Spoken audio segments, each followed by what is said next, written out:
Thank you, Delia. Thank you, all you people who have come today.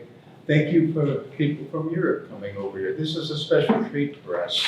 You know, you guys, not to speak about our culture, but you guys are way above us in human rights in a lot of areas. You really are. When we get done ending the death penalty in the United States, I'm coming over there to help you guys with Belarus, because they are the only European country, only Western civilized country left that has the death penalty besides us. We like to kill our citizens here. I was on death row. My name's Keine. I was on death row in New Mexico for a murder that a police officer did.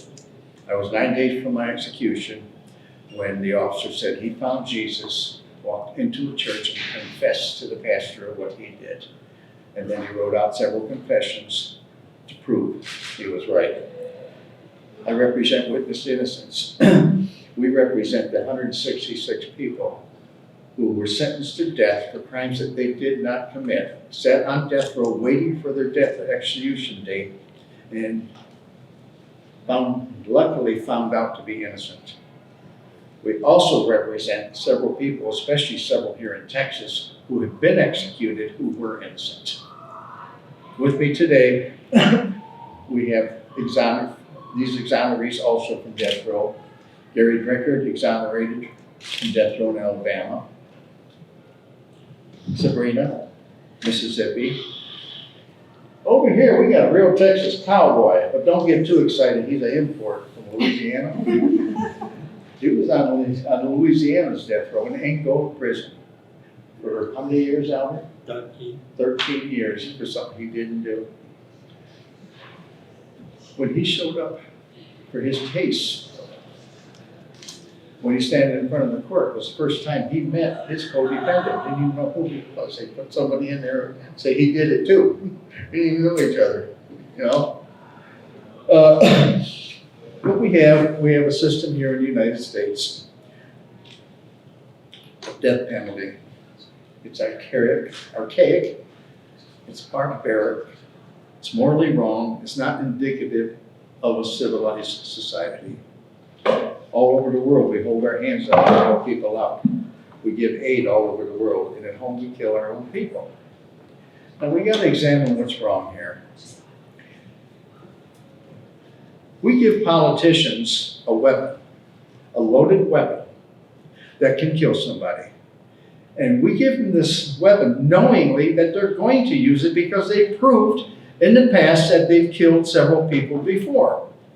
And they've killed innocent people. Yet again, the citizens keep handing them this weapon of the death penalty, and of course they're going to use it. They're going to have to kill people.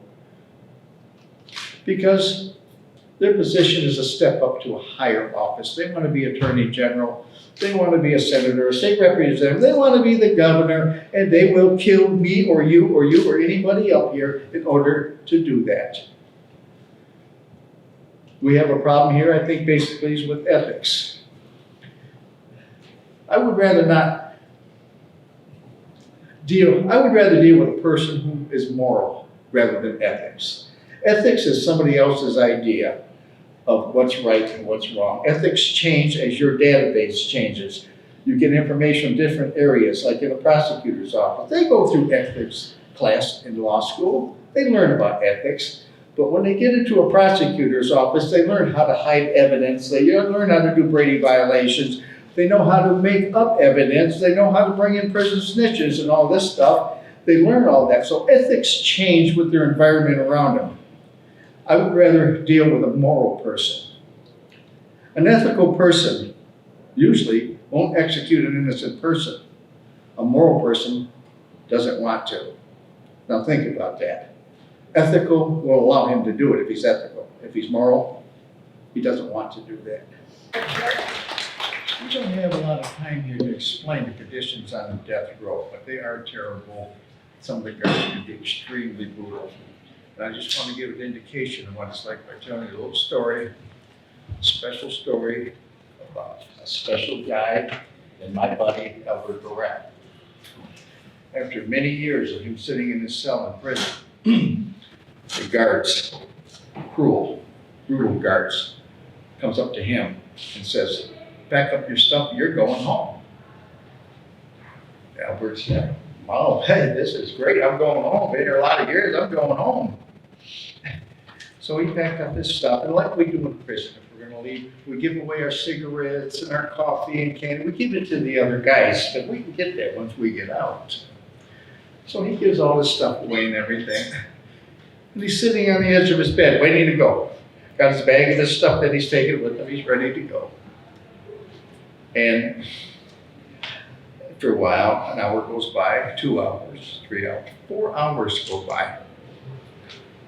And finally the guard comes up to his cell and says, "Ha ha, I was just kidding. You ain't going nowhere, you murdering son of a bitch."